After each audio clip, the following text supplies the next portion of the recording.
This is iRacing.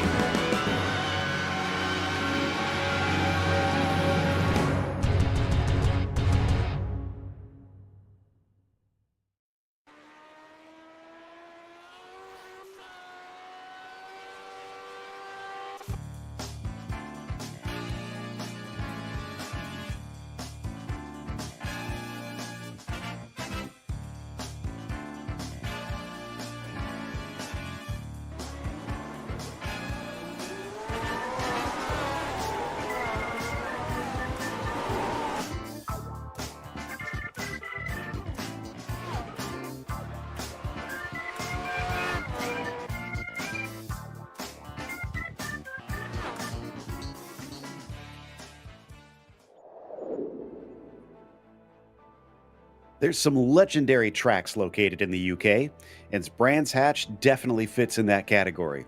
You'll see why it commands so much respect as we get ready to watch round 3 of the Lotus 49 Grand Prix Legend Series, and you'll see it all live here on the Global SimRacing Channel. Hi, I'm Joe Peak, and with me in the booth is Stephen Koenig.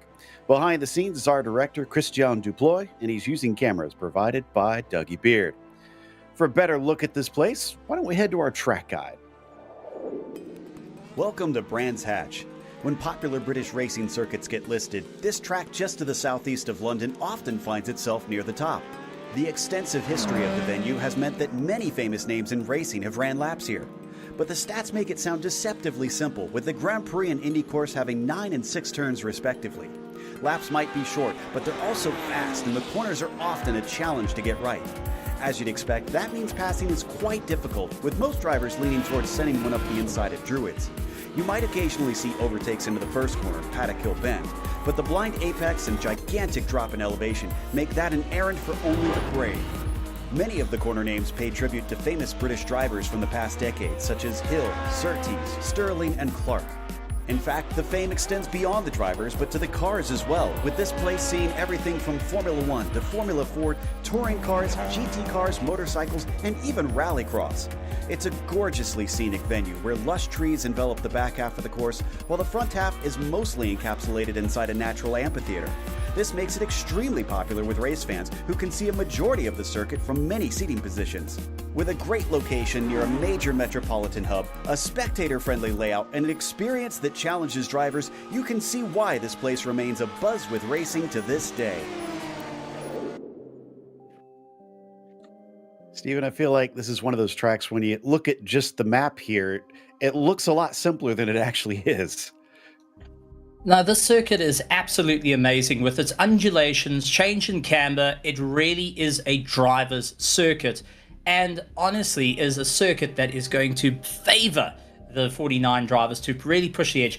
Going into turn 1, Podium Hill, always a difficult situation to try and get yourself all evened out before life gets a little bit lighter on the steering wheel. Before you hard braking into turn 2, you have to go down the gears into second, gently feed the throttle through, move your way around 3 and 4. I mean, this circuit is just all about how much are you willing to give and how much are you willing to take. And at the same time, there's not too many places that you can get into those fantastic passing zones. So you have to pick your moment. Otherwise, you're going to land up in the countryside. Yeah, I think track position going to be a big factor here today. And one thing that the drivers will want is some championship position as well, which goes to our current reigning champion, Togo Hisada, who leads the F1 standings over Nicola Kaki, who's looking like he could be a real contender this season. Seb Tixier tied there on third, with Kevin Verbruggen starting things off pretty well on his side. And then the one that you're probably wondering, well, where is Andreas Valenteus? He wasn't here last week, so despite his win at Willow Springs, he is not in the top 10 right now. He is here today, so that could be one to watch to see where that puts him after round 3. Let's take a look at the F2 standings as well, Stephen, and see how they sit after 2 rounds. Well, with our F2 standings, Jonas Kopter, who currently leads out the pack, with Donald Peak chasing him down in second place. Andreas Bruno lying in third place with Matt Lynn in fourth. Alan Graham, after having some good driving, is sitting in fifth, hunting the likes of Matt Lynn down. Andrew Ing is in sixth, along with Ingo Massa. Remy Fred, Rafael Camchero, and Paul Pincot Donoso, rounding out our top 10. But it is incredibly close in the F2, so don't blink, otherwise you're going to miss it. Then over in the Cup of Nations, the drivers are looking very similar to what we've got with the nation standings, and Japan leading over Italy, and that was our top two in the F1s. The UK currently in third, which I know it's weird to see the UK and England, but I have to remember they're going by the iRacing flags now, so those are listed as two separate countries you can select. France tied there in fourth with England, along with Liechtenstein, another one that I don't think many expected to be in the top 10 here. And then, of course, the U.S. and Denmark also tied down there in 9th and 10th. But it is round two, so you're going to get a few ties along the way. Why don't we refresh our audience as well with the race details here, Stephen? Well, considering it's round 3 out of 12, we got 24 laps around Brands Hatch, open setups, but no spare cars. So if you bin it, you're out. You're in the grandstands watching. Drive through at 17 X's, and that is so easy to do on the circuit, just dropping a wheel off the track. So far, no disqualifications we've seen this season, but you can get disqualified at 25, and it's something you want to avoid at every point of the circuit possible, especially so early in the championship and wanting to get those drop rounds sorted out. Just starting to see sometimes trickle in, and not too many great surprises at the top. Cocky currently our quickest over McClarridge. Waiting to see where some of our other big players start to come in. And actually, I'm just realizing I don't think we have our championship leader here today, it looks like. Let me double check on that. And I do not see Togo Hisada. No, Togo is not here. So this is a big chance for Audrius Valenteus as well. I'd say Nicola Kaki to maybe make some big inroads. But here is Audrius on what looks to be his first flying lap. And looking all put together, you could see the control, the finesse happening as he's not letting that rear step out underneath him. It's so easy to do on this car. Just got to be careful on acceleration, brings it right to the edge of the circuit and immediately keeps his foot flat. Now in towards Podium Hill. It's going to be a light lift down the gears, nice and gently in.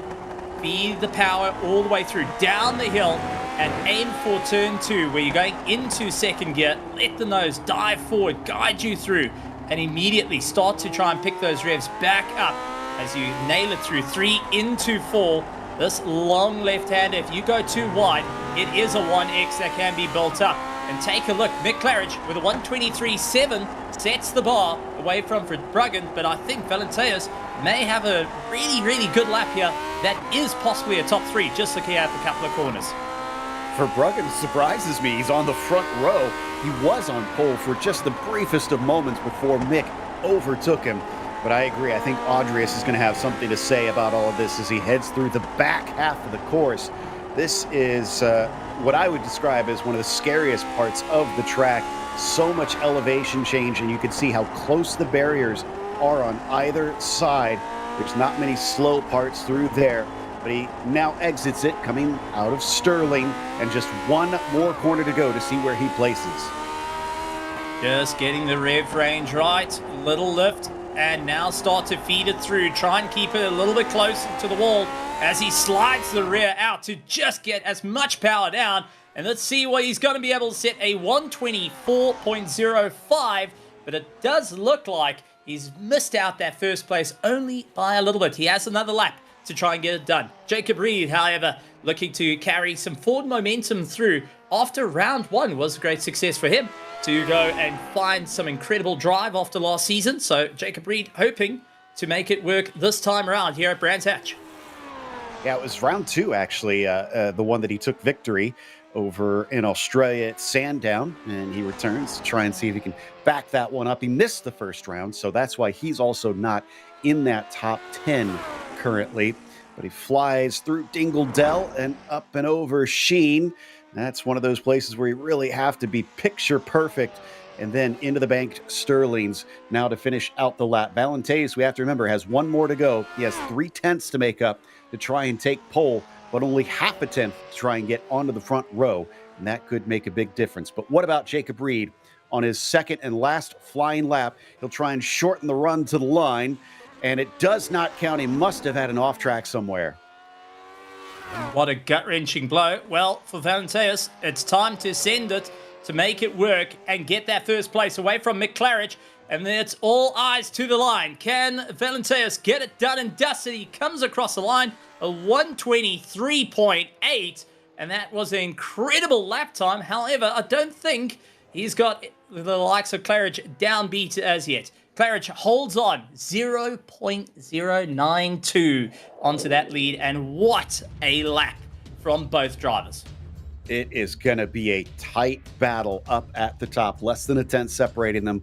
With our qualifying officially over now, why don't we go through our starting order for today? Seeing Mick Claridge on the pole with Valenteus starting next to him. That's going to be a great one to watch. For Bruggen, though, could he spoil the party? Could he take a win with Seb Tixier flanking him? Leo Sequeiro will start from 5th, and Nicola Kaki all the way down in 6th today. Unusually low for him. John Olsen in 7th will be followed by Bill Tyler next to him. Row 5 has Gary Ho on the inside, and Jacob Reed also somewhat out of place in 10th, Stephen. Well, it's all about trying to get the start off the line. Josephine Becker hoping to get her jump off the line. Has got Nicholas Schneider next to her, along with Matt White, Marco Antonio Lopez Salguero, Jonas Kopter, Cam Porter, Yuri Sakari Rokkanen in 17th with Matthew Maudsley in 18th, David Riccardi in 19th, and Alan Graham in that top 20. From there, it's Bjorn Ackerman starting from 21st, followed by Robert Plumley in P22. Tobias Harnby starts 23rd position with Michael Grissinger in the 24th spot. Quarter century goes to Thomas Tuba with Mats Linden in 26th. Then it's Thomas Martin in the 27th spot and Kurt Clapper next to him in 28th. Andre Bruno will be P29. Top 30 going to be rounded out by Matt Melrose, and only one more driver, Raul Pinochet Donoso, rounds out the 31-car field. Slightly smaller than what we've seen in seasons past, but this is not a long lap. The drivers will have plenty to contend with out there. Looks like they're all ready to go, so the engines now begin to rev here just outside of London. As the green flag waves, they take off down to Paddock Hill Bend, and it is a good start for Valenteus coming up around the outside, seeing if he can take the lead away from Mick Claridge. Doesn't quite peel it away, but now he's got to watch out because here comes Verbruggen up towards Druids, but it looks like he has no place to take the momentum, and Mick barely holds on to the lead. Absolutely clean racing from the entire grid. A clean start, but now it's all eyes as Mick Claridge needs to try and open up a gap. Valenteus once again trying to strike that inside line and start putting pressure on as quick as possible. Kevin Bruggen is just holding on to the gearboxes right now, biding his chance as he gets those tires up to temp. Remember, these are road-going tires. They're not slicks. They're not semi-slicks. So you have got very little grip to even start with, and you're going to have to just deal with everything that these cars can put out against you. Side by side, Jacob Reed going for a very, very risky pass in through the right-hander, but manages to get it past. He's got one position up from where he started at least, so that's a net positive. It looked like someone had a little bit of an off, and I think that may have been John Olsen there for a brief moment as they all scatter. But look at this battle for the lead. Valenteus once again on the attack. He is not letting Mick Claridge relax for one moment on this opening go around Brands Hatch. They'll come back around to the first corner, and once again, he is challenging him the long way around through Paddock Hill Bend. Doesn't work out for the second time, but it is a four-car train at the very front with Seb Tixier being the back of them.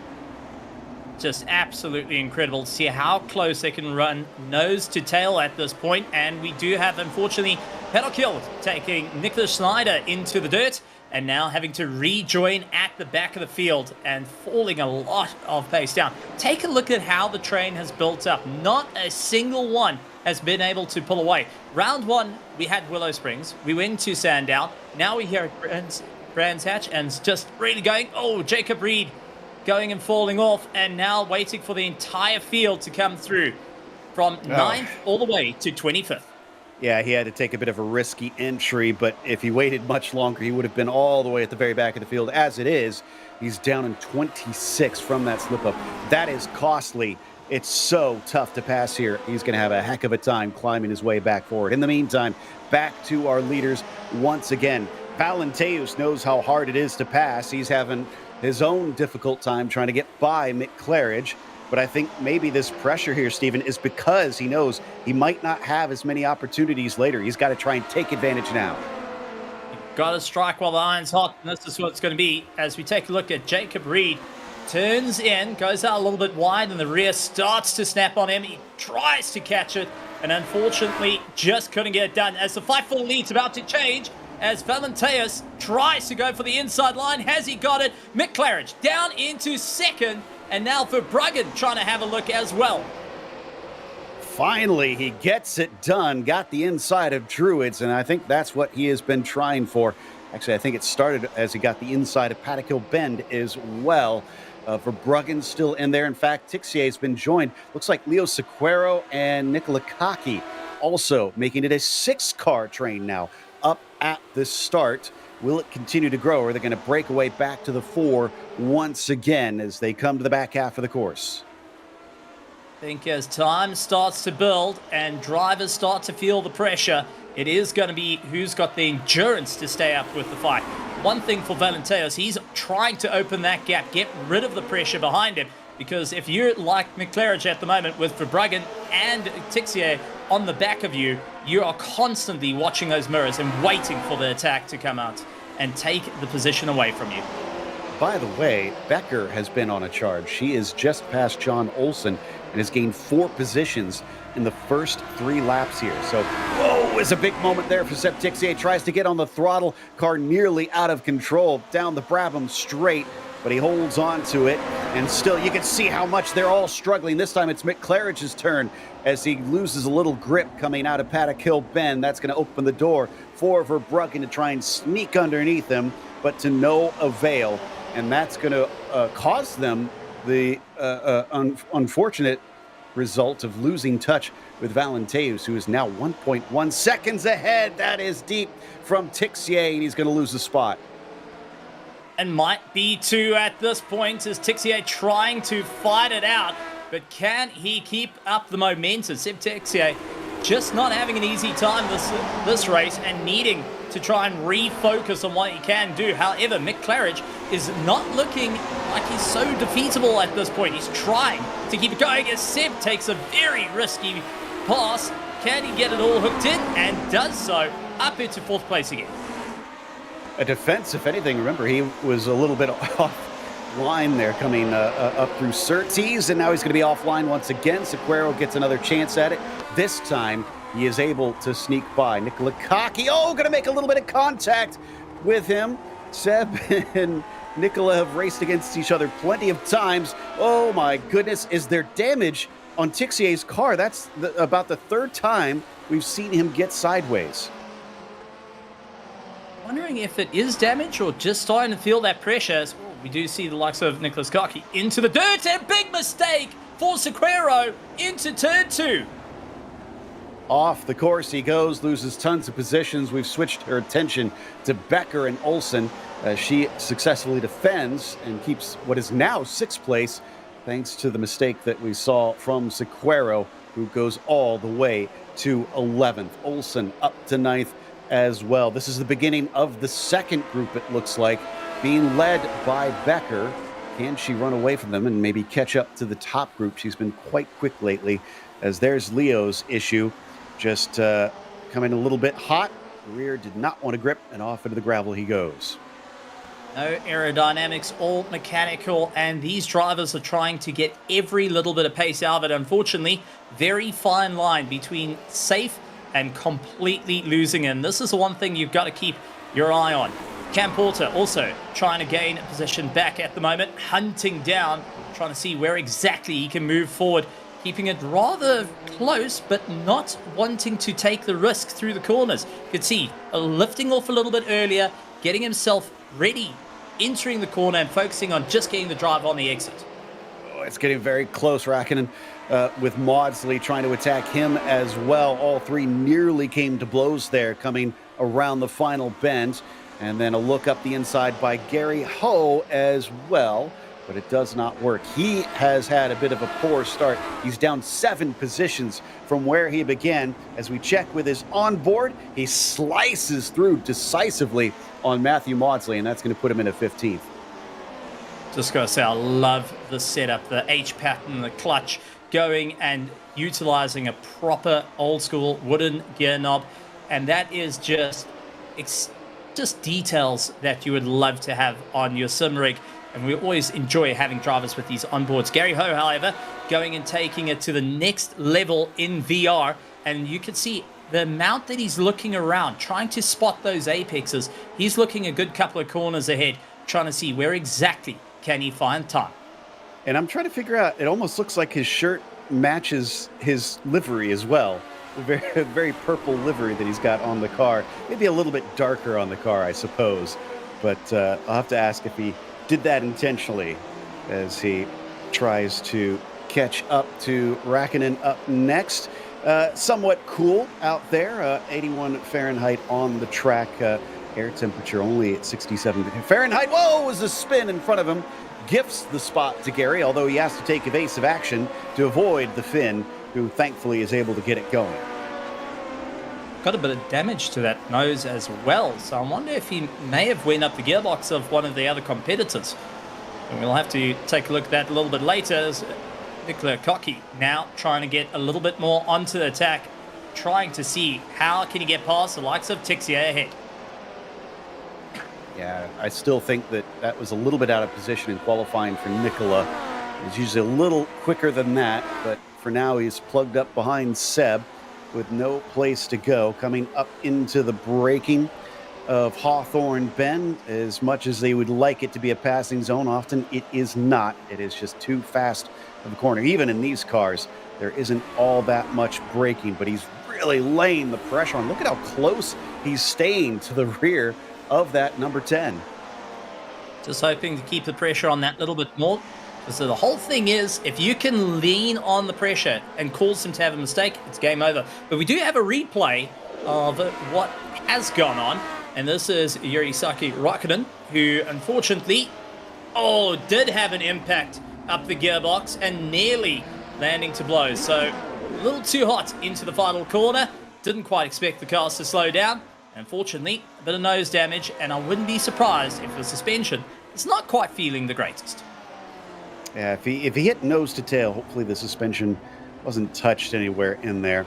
But Valenteus, we saw at the top of the screen, setting the fastest lap of the race. He's running away up at the front. It is now 2.5 seconds. This is still the battle for 4th position, just outside of the podium, with Seb leading Nicola. Oh, and we got a side-by-side battle between Claridge and Verbruggen, at least briefly. Claridge will hold on to P2. But not only has he been struggling to hold on to the lead, he's been struggling to hold on to P2, as it seems like his qualifying pace is a bit better than his race pace. Gotta be also careful on the way through. Mick Claridge started out in pole position, and unfortunately not having the easiest time, and this was the overtake on Verbruggen, who went a little bit too deep into the corner, and that allowed Mick Claridge to just get on the loud pedal a little bit earlier and get a little bit more drive. However, Verbruggen is not going to give up the fight, and as we've seen in previous seasons, he will take the fight to Claridge every single time. And apologies to Kevin. I thought he was still sitting in 3rd when we came to this, so apparently he made the overtake and got by Mick, but still staying tight to the gearbox of that yellow and black number 5, forcing him to have to work for it. Saw a lot of dirt being kicked up behind them by Seb and Nicola as well, while that battle rages on. We're still very early in this race as well, Stephen, so I think there's going to be plenty of opportunities, especially once they start to get traffic. It's going to be keeping it all to go, and here's a replay of Leo Sequeira running out a little bit wide into Podium Hill, locked up those rears and off into the dirt, not having an easy time, and unfortunately it's bad luck for the second time and just falls down the order, now having to fight back. But you did bring up about the back markers coming into play. Remember, the circuit's only 3.7 kilometers long. It's not a very big circuit, but if you're battling to get past your competitor nose to tail, adding the back markers in that are also in fights, well, you just better hope that they're going to be patient and let you on by. I don't think that's going to be on everyone's mind. At least not yet. They do still have a while, I must say.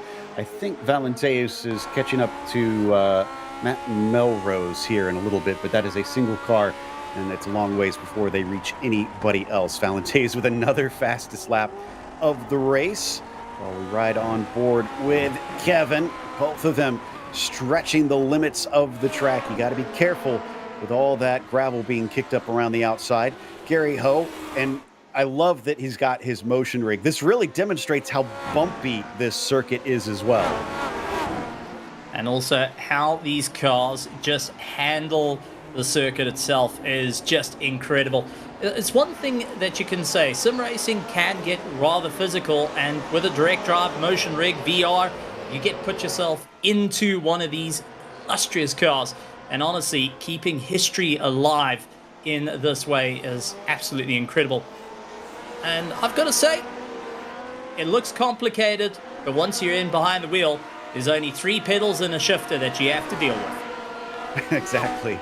And hopefully you can manage at least that. These cars don't really have all the gizmos and whatnot that modern F1 does. It's all analog inside the car, so there's no driver aids to help you. Jacob Reed in the meantime, whoa, going around a car, spinning off to the side. I think that may have been Sequeiro again. Another spin from the Spaniard. Not having a race, and every time there's a spin, every time you're going sideways, it's 2x that gets built up. Remember, 17 is the drive-through, 25 is a disqualification, and so far he's bit the dirt a few times. That will get him a 1 to a 2x, and it builds up, and that also sits on your mind as you go through the race. The more that you see that incident count rack up, the more that you start focusing on driving a little bit safer instead of pushing that little bit harder. Well, I say you're not supposed to shake the Polaroid, and unfortunately nobody told Leo. So let's take another look at what caused that one. Is this into Westfield? Yes, it is. Oh, but he got into the side.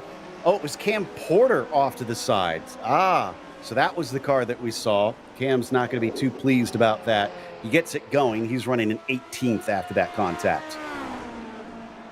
Unfortunately, now having to fight his way back. Kevin Verbruggen, though, losing a little bit of time to McClarridge at the moment.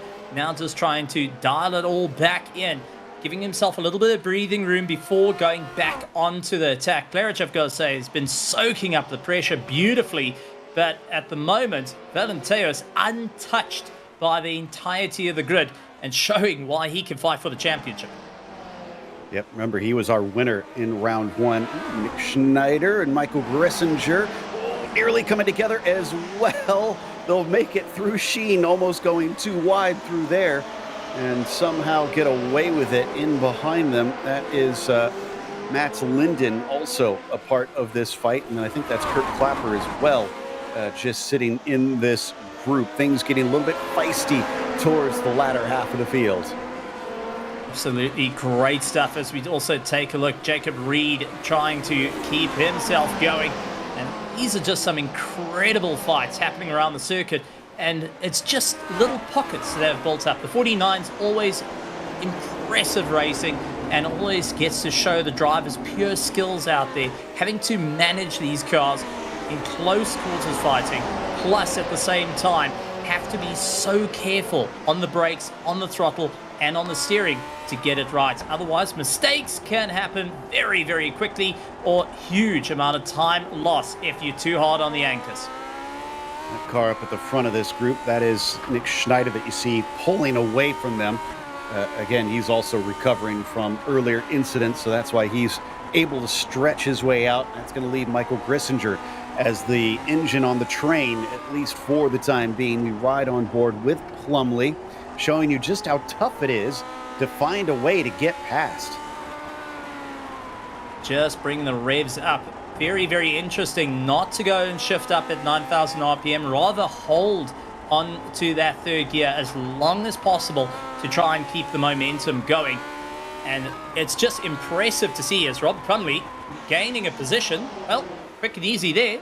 Thank you very much for just minding out the way. I think that was Kurt Clapper. Maybe had a bit of a mistake, was off in the grass, so trying to keep from spinning the car. Meanwhile, battle not going away with Grissinger as they come up into the first corner.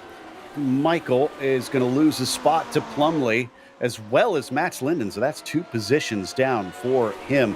As we continue to watch on the main screen, the battle between Claridge and Verbruggen for P2. Almost at a bit of a stalemate between them, stuck with Kevin behind Mick for multiple laps now. The question is, will these two carry on fighting till lap 24 and give Seb Tixier, who's not too far behind, an opportunity to go for that second place? It's very easy to lose time when you're in a tangle like this, and when you're constantly on the attack and defense, you tend to forget about the car right behind you. That's a good point. Yeah, Seb's only 1.2 seconds behind them right now. Could really use them slowing each other up. And then I think Nick Lakaki as well probably wants to get in the fray. Remember, he came into this second in points, only being led by Hisada, who is not here. Now, Valenteus being up at the front is not going to help him out. You never want to give Audrius any whiff of a chance at a championship. And this is certainly going to help him in that situation. But these two have not been battling yet. And I get the sense that inside the cockpit of Seb and Nicola, they're both kind of cheering those two to maybe fight a little bit more. Just going and egging them on a little bit. So maybe if you break that extra 5 meters later, you might get past him. As we do jump down, Yuri trying to get the pass and gets it all done through turn 2. And now needs to focus on the attack up into 19th, aiming for an 18th place here at Brands Hatch. Remember, we've got 2 different championships racing. We've got our F2 class and our F1 class. If you're in the F1, it's a 3,000 I rating to be in that class. And if you're below 3,000, you're in the F2 class. Bjorn Ackerman trying to keep it all together and got some serious damage to his nose, trying to also keep it going around the circuit and hoping he can also shake the Polaroids ahead of him. Exactly. And so that was actually Cam Porter passing Rakkinen in that number 20 machine. So that puts him up into 18th. Bjorn Ackerman in the meantime with Sequeiro and Carpentier right in front of him. Oh my goodness, Bjorn having to take evasive action. Almost got into the back of the car in front. Instead, winds up in the barrier, and he has to park it. Looks like there's too much damage to continue. Front, rear, and that is all she wrote.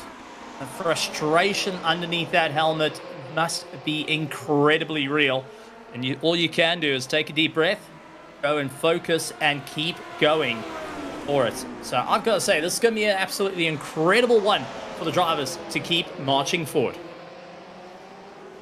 This has been a great little battle. Oh, but I think Grissinger breaking early in comparison to Clapper, who's fighting him for that 20th spot. Can Michael hold on? He's going to look to the inside, coming down into Graham Hill Bend. Oh, just about gets chopped off. And now Tobias Harnvey smells an opportunity to try and use this to his advantage. Doesn't quite work out. Behind him, Tuba and looks like Linden going at it, but Tuba comes out ahead of that pair.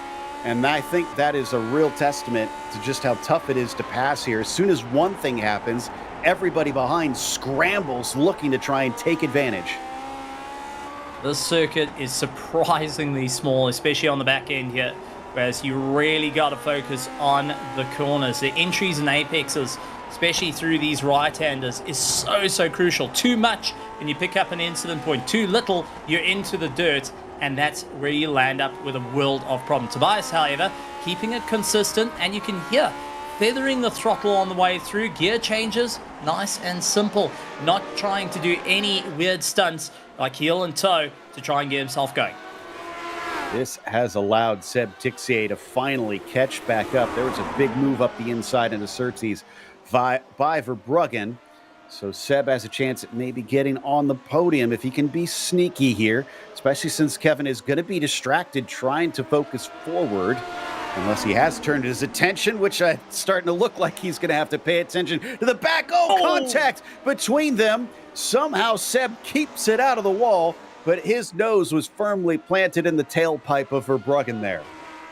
Checking if that fifth gear in the Hewland gearbox is worn out. And, well, Seb Texier, unfortunately, I think has lost a little bit too much time here to Verbruggen. Verbruggen is going to have to put his eyes forward to get past Claridge, knowing that it was 1.3 seconds that got closed up rather quickly. They've got 8 laps to go, and Claridge at the moment is just trying to focus on carrying the momentum through, as Kevin Verbruggen starting to get a little bit desperate on those attacks, trying to see where exactly can he launch that nose forward. I got to give credit to Kevin. He seems unfazed, and surely he felt the contact and saw the 4X show up on the top of his screen, and yet here he is, still focused on Mick Claridge. Hasn't missed a beat, although we just saw a little wiggle coming out of Surtees there. So maybe that is a sign of him starting to feel the pressure a little bit. Coming up into Hawthorne Bend, very good on the brakes here from the Liechtenstein driver, showing that he could have an opportunity to get sneaky if he can get close enough at the end of the straight. Absolutely incredible racing as Mick Claridge gets a little bit unsteady on the throttle, and this is going to allow Verbruggen to get a little bit closer. He just needs to find the opportunity here. Claridge is starting to feel this pressure more and more and lost the drive as they head into the final corner. Can Kevin Verbruggen be able to get enough momentum into Podium Hill? Coming up on the Brabham straight now. He's got a good run. He's right behind him, but it's a very short straight. You can see, even though he really wants to try and send it in, he just decided it's not worth it. Did try and scare him off, but to no avail. And like you said earlier, Mick's soaking all this up too. I mean, he has had no relief, I think, this entire race, and yet he's been playing an excellent defense. And don't count out Seb Texier. He's starting to catch up. He's gone from 1.4 seconds to just 1.1. He's hungry for that second place as well. So I don't think we're going to count Seb out of this fight. With 7 laps to go, second, third, and fourth is all on the cards for these drivers, and I'm not quite sure who's going to be able to walk away with it. Doesn't feel like that long ago that we were less than 10 laps into this race, and it has really gone by fast. This is Valenteus up at the very front, 6 seconds now between himself and everybody else. And amazingly, the pace of the entire field has been so good that he still hasn't caught any lap traffic. And I rescind what I said earlier. I don't think he's going to catch much traffic before this is over.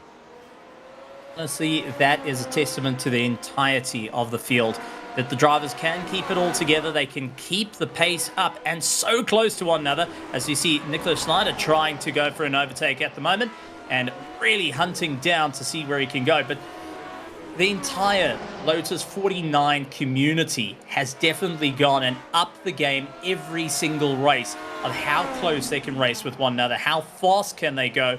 And I always say iRacing can decide on driver. Well, I don't think you could say that. All these drivers are future champions, that's for certain.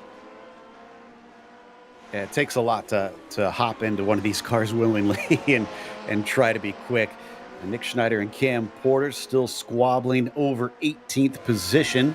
Cam's had an eventful race this time. Looks like he's recovered decently. He's also got Ricciardi just in front of him, so could have 17th if he plays his cards right here at the end. But first, he's got to worry about Nick starting to really show up in those mirrors, getting bigger and bigger. Could he threaten to take the place away from the 16? Gonna have to just rely on the pressure. You can see he's hugging the curbs a little bit more, trying to figure out how he can just get onto the inside line. Unfortunately, not going to be the easiest, as Nicholas needs to try and think a little bit ahead. Michael Gringsler, unfortunately, loses the rear. No damage to the car. He's able to carry on racing. Thomas Tuber, however, going to be slowed up a little bit there, and now needs to try and figure out how he can get the pace back. I think it was near contact with Harnby that caused that. As we check in with Tuba, looks like everybody had to scatter a little bit to try and avoid that incident, maybe cost themselves some time to avoid getting collected there down through Graham Hill Bend. Thomas Tuba just outside of the top 20 currently. Haven't looked at Josephine Becker in some time. And I tell you what, she did, in fact, catch up to at least one of the drivers from that group from earlier. That's Nicola Kaki, another potential top 5 for the German driver. Josephine Becker trying to really improve step after step, whether it's in a Lotus 79 at full tilt or in a 49, just been improving every which way possible. And a top 5 here at Brands Hatch is nothing to sneeze about. However, I do think Nicola Kaki is going to be a formidable foe. He knows how to make that car very, very wide. He knows how to hold his ground. Just needs to hold it for another 5 laps. I want to remind our audience that Josephine Becker has only just graduated into the F1 championship this season. This is her first season, and she's looking into top 5s. Also, a small correction from earlier.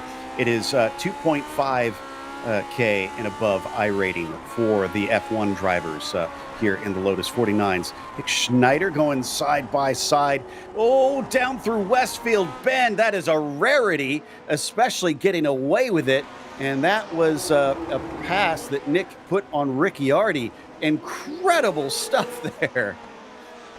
Absolutely incredible driving. Josephine Becker, however, trying to do everything possible for that top 5, losing a little bit of drive and trying to just work on the trail braking to bring herself a little bit closer. 4 laps to go. And even if you look at the timing table, it's Kevin Verbruggen who's 0.2 of a second away from Claridge as they still continue to brawl for 2nd and 3rd place, with Verbruggen unfortunately not having the drive just as yet. Seb Tixier just sitting within that 2nd and not able to get a little bit closer. We've got just fights within the top 10, up and down through the field. It has been close battling, that is for sure. And yeah, Verbruggen has not given any relief to make this entire race. Seb Tixier doing his best to catch up. He's got it down to about a second, but it looks like he's struggling to get much closer than that as we are down to 4 laps to go, 3 laps to go now, just as Audrius crosses the line. Opportunities are dwindling. Will we see Kevin get a little bit desperate or really get a chance here? Mick knows that he came off the corner a little bit slow, and he defends into Druids. Around the outside, usually doesn't work through there. Kevin knows it.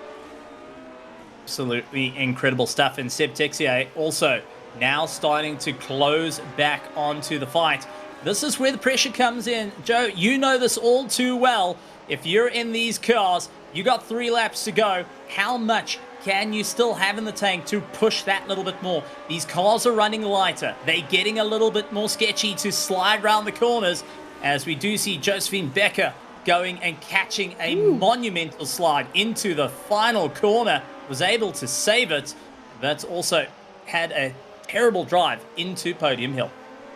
Yeah, and that was John Olsen catching up to her, but was not able to make the pass after that slip up from her. Great save from the 14. Kevin Verbruggen here on our screen. Tixier cuts it down half a second just about this lap. He has gained a ton, and I wonder if some of that was because of that mistake we saw from Mick a lap ago, nearly a lap ago, up into Druids. He is no doubt salivating at the opportunity to sneak on the podium if he can catch these two that little bit more. It's just going to be a huge chase as Mick really starts to try and push it to the fringes of the circuit down Podium Hill. Seems to be a little bit more confident as he hunts down, as we do take a look at Mats Linden going down into turn 2. Oh, and contact. Bit of a try break a little too late, unfortunately. And we've also got a multiple impact behind as well as one of the cars landing up airborne. That was Ricciardi that he got into initially, and it looks like I think Grissinger involved in that second incident behind them. So some strange goings on at the back of the field, sadly, to end this race, but it sounded like over the radio there wasn't too many hard feelings, just drivers apologizing for making some mistakes there. So it is now Mick in second, Verbruggen in third, and Tixier in fourth. And here is Grissinger Oh, as a car in front of him loses it, and just atrocious luck for Michael to be in the wrong place at the wrong time. And that, unfortunately, will put to bed his race. As we do take a look at Verbruggen, now starting to cast his eyes to the rearview mirrors, seeing Seb Tixier right on the back of him. As we on to the final lap of the race, it is all or nothing, and we have a back marker in front of our fighting trio. Great job by Donoso there. That was Raul just getting out of the way. He saw this fight for position, did not want to influence it, and lifted to let them through. Meanwhile, it is now going to be a straight fight between Mick, Kevin, and Seb to decide second, third, and fourth in this race. They are well too far behind Valenteus unless something happens to him up at the front. It's his race to lose. But Seb, looking like he doesn't have the run, coming off of Surtees, may have lost his opportunity here. Just losing that little bit of time. However, Mick Claridge slowing the likes of Verbruggen down does bring Seb a little bit closer, trying to just knock him off cam at the moment. And for Kevin Verbruggen, this is a do or die. You need to hunt for the pass. You need to make it work, as he will be fighting for that second place. Likes of Andreas Valenteus going and taking the victory with ease, but second place is up to 3 cars down towards the final corner. Meanwhile, Valenteus will win his second race, even though it's the third of the season. That's 2 for 2 for him. Mick Claridge barely ahead of Verbruggen, barely ahead of Tixier. It'll be Mick and Kevin finishing second and third. That was spectacular to watch. Josephine Becker behind Cocky in 5th and 6th, with Olsen an excellent 7th place today as well, I have to say. He tried his best to catch up to them, but could not quite get there in the end as the rest of the field comes to the line. Not too many battles. Poor Gary Ho only able to get his way back up into 11th, and then Jacob Reed only winding up in 10th. 2 quick drivers, I think, who maybe could have had a little bit more today. Has been heartbreak for some, but for others it has been amazing. And I gotta give it up to Mick Claridge, Verbruggen, and Seb Tixier. How close those 3 stuck to one another for so many laps is just absolutely incredible, and a testament to the driving as they go. Oh no, Jari Räikkönen is just coasting the line, and I don't think he's gonna make it. I don't think he crossed what is the actual finish line. I think it's that second white line just in front of him. Unfortunately, he needs maybe just a little bit of a push to wrap that one up. He's going to be scored as 25th in the end. Only 24 drivers managing to finish on the lead lap. Well, that takes us to our unofficial results for today's race. Valenteus was the winner, with Mick Claridge finishing in P2.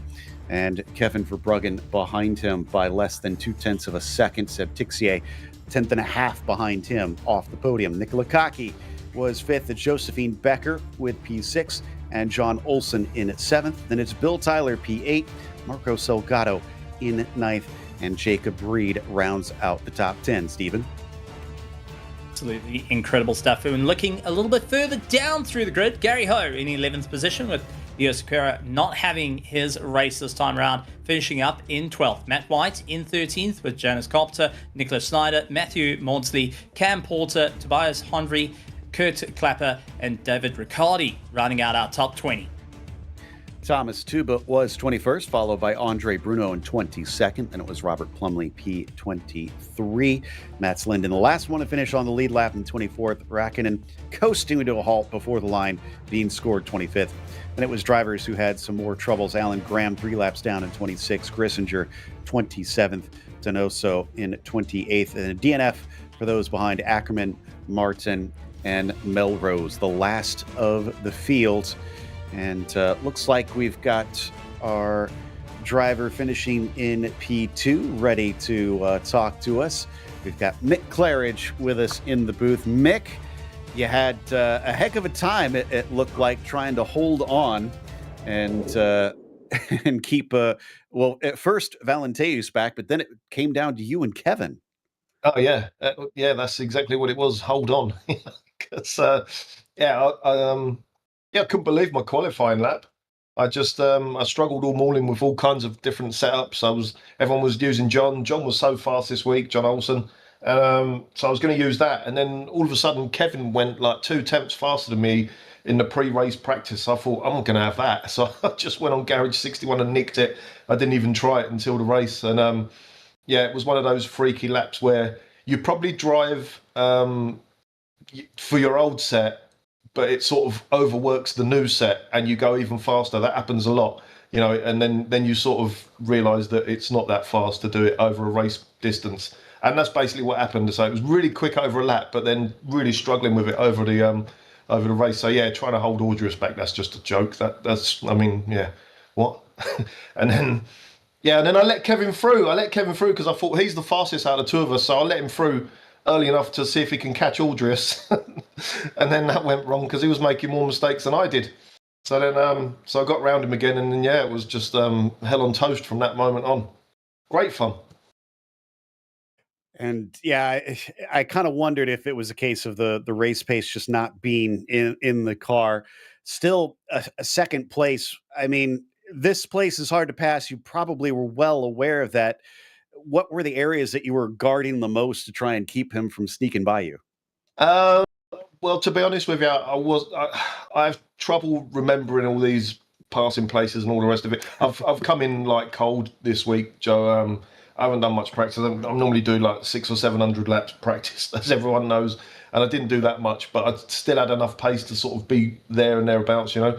So I wasn't really up on where to defend and when not to defend, and I couldn't remember. Oh, is that? Do people dive down in there? Oh yeah, they do. Yeah, I better defend there. It was a bit like that today. Well, congratulations on the P2. It was a well-defended race, and hopefully we'll get to see you up on the podium more this season. Yeah, cheers, mate. So that was P2. Before we go to our P3 finisher, I'm glad we have replay of this. Apparently, Räikkönen did finish the last lap. I think I'm not sure if it was counted in there, but he used his starter to bump himself across the line. So that should be legal. And yeah, you can see here, he's figured it out. This is clever. I have to admit, this is very clever. I wouldn't have thought to do this. It's absolutely incredible, and a little bit of movement on the steering wheel as well. But you could be sure that starter is absolutely finished. But how resourceful do you have to be that, hang on, I could just bump start the whole time to get myself across the line to get a position? Very, very well done. I've got to say, naughty badge for getting the fuel wrong, but most resourceful driver on the grid. Very much so. In the meantime, Stephen, I believe you've caught up with Kevin Verbruggen, who was on the opposite end of that fight with Mick. Kevin, welcome. And how are you feeling in a brawl from the start to the finish, really chasing down the likes of Mick? Yeah, I'm gonna need a shower after this. That was a very tough fight. Yeah, Brands Hatch is a great track for this car, but it's very tough to overtake. No extremely long straights. But yeah, I did get in front of Mick for a minute when he made a mistake. But yeah, early on in the race, I was pushing a bit too much. I feel like. Which resulted in me also making the same kind of mistake. So, and after that, there was just no way to get by Mick. But a lot of fun trying to manage both Mick in front and Seb behind. Good race.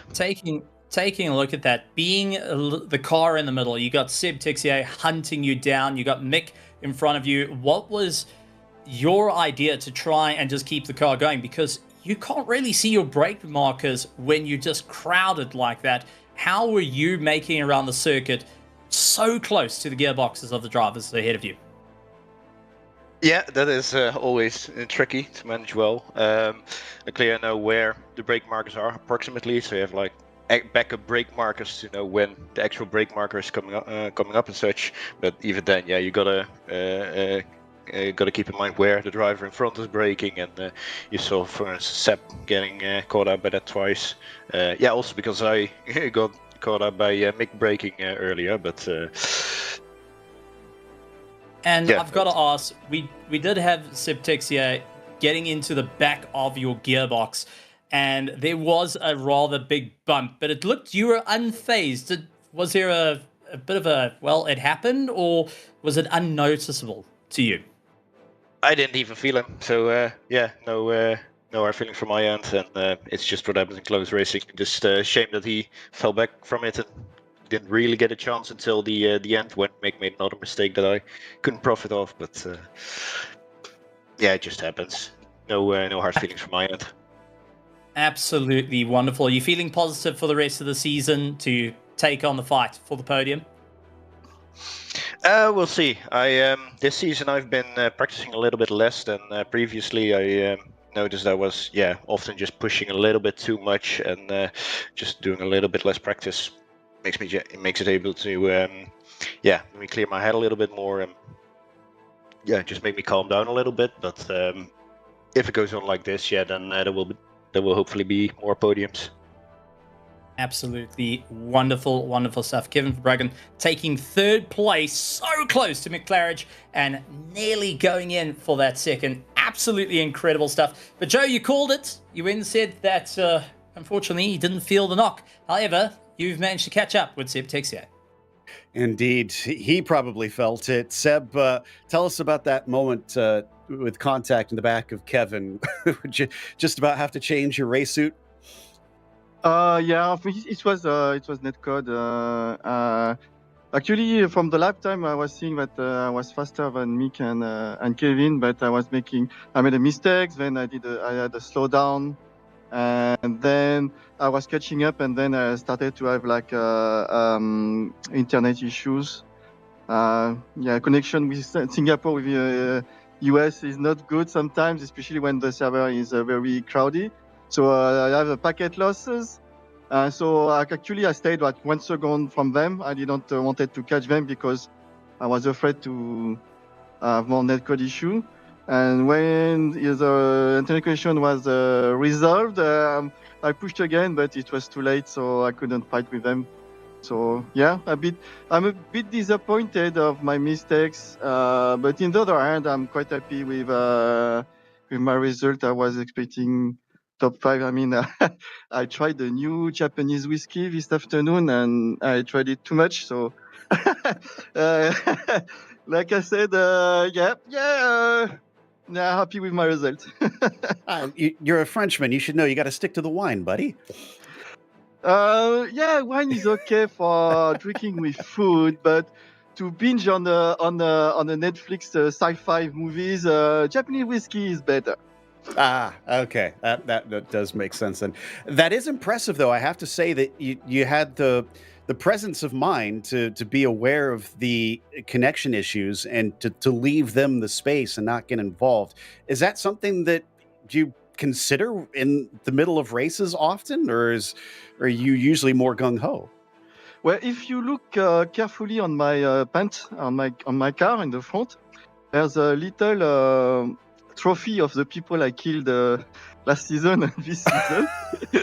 So I try to keep this trophy as little as possible. So yeah, there's some issue with the connection between Singapore and US. I did some research with Traceroute, and it's happened when the connection goes. So basically, my ping is very good until the US, and entering US, I guess I have to pay the visa or the H1B stuff, and the connections got bad. So my ping got very worse in the US. And so I try to stay aware of the ping. I don't want to kill more people. Like I said, I had a lot of Japanese whiskey, but just a limit where you don't care too much, but you're still aware of things happening around you. Well, again, a great race, though. Nice job on the 4th place, and hopefully we'll talk to you more later. Thank you. That was Seb Texier finishing P4 today, which is going to wrap things up. And of course, a big thank you to the community for bringing us back for another season of coverage. Also, a thank you to the team today, Stephen, Christian, and Dougie. Make sure and subscribe to our channel so you don't miss a moment. The next race, another British track. We're going to Snetterton. That'll be Saturday, January 10th, and that'll be at the full 300 course on 8:30 a.m. Eastern. But later today, the IMSA Vintage Series is going to Mexico. That's going to be a fun one. New track here on iRacing. That takes part at noon Eastern today. Be sure to check out the other broadcasts we have listed on screen. And until next time, race clean, race hard, and we'll see you on the track.